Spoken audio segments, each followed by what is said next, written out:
Hello, one of the biggest discoveries of this year for me became Kennerton Odin.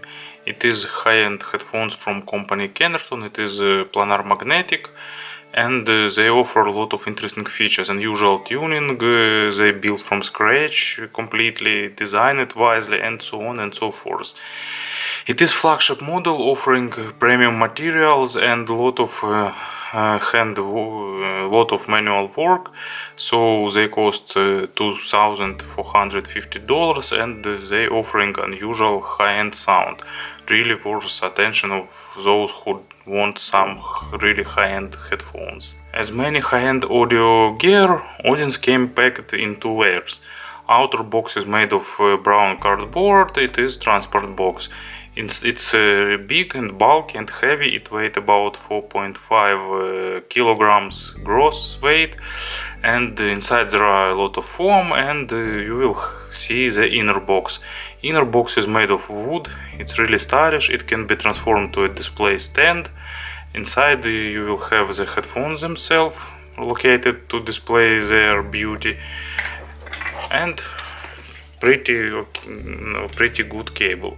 These headphones offer interchangeable cable. They are using like Odyssey mini XLR connectors, so it's 2 meters of cable. But of course, many of buyers of these headphones will buy spare cable, more high-end.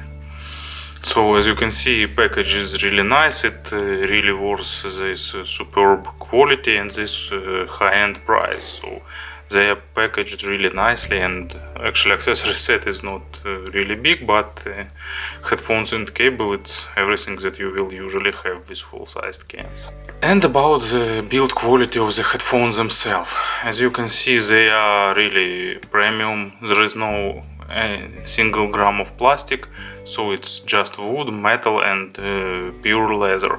So Odin's made from different kind of wood. Mine are limited. They made from Karelian birch, and as you can see, it offers really superb, unusual finish. Finish of the cups is one of the proprietary technologies of Kennerton Audio. They using some complex handmade process to achieve this absolutely perfect smooth finish. And as you can see, they have unusual shape of the grill. Cable is connected using 4-pin XLR. Ear pads also are unusual. You can see this perforation. It was specially designed to provide best sound possible. Inside of these cups there are 80mm planar magnetic driver with high magnetic system with customly designed shape, so metal holders and unusual mechanism of cups adjustment. So there is a screw, you unscrew it, you can pull it back and forth, and you can adjust the angle of the cups. When you adjust it, you just tighten this screw back and you will have the perfect seal for you. So headband is also with metal plate inside and with leather with Kennerton's logo on it, so everything looks really good and nice. The disadvantage of all this, it is weight. They weigh a little less than 700 grams and they are pretty heavy. Of course, they are not as heavy as Odyssey, for example, but they are on heavier side. But luckily they distribute mass pretty good, so they are pretty comfortable in long-term wearing. They are opened back, so they don't suit for office and of course not suit for street, but those level of headphones isn't built for the street listening. So it is for home, for relaxed listening. But as you can see, it is premium look of the really good superb thing, and I like it. You can select some other wood, but it's also really good. But of course the most interesting part is the sound. There are two different poles on the high-end headphones sound. from one side there is Hi-Fi Man models, from other side it is Odyssey models. So Odyssey offering warm, smooth, musical sounding with accent on the lower frequencies and lower mids with a dark and rich sound. Hi-Fi Man models offers fastest sound with more details, natural and so on. So Odins are somewhere in between for me. They are pretty natural, but they have a small hint of darker sounding, but just small hint. It's like some spice on top of the natural sound. So they are relatively easy to drive. Their sensitivity is 104 decibels and the impedance is about 35 or 36 ohms. So they are pretty easy to drive from one point of view, but from other point of view it's anyway planar magnetic headphones, so they like good amplification. Of course they can handle a lot of power, giving you nice sound, so they are really picky for the source, especially for the digital to analog converter part. So I've listened them with different custom cables, but I will describe my impressions with stock cable, because cable changing is really subjective and you can get another effect, and you should actually find the cable for you yourself. So stock sound is, as I've said, really natural with some hint of darkness, and it's a bit smooth to be a musical, so they are not as fast as Hi-Fi Man's, but pretty close to that. Bass is weighty, it's really weighty, it's massive, it hits hard when necessary, it can really strike hard, it has its body, it has mass, it sometimes reminds you of full-size speakers with good woofers.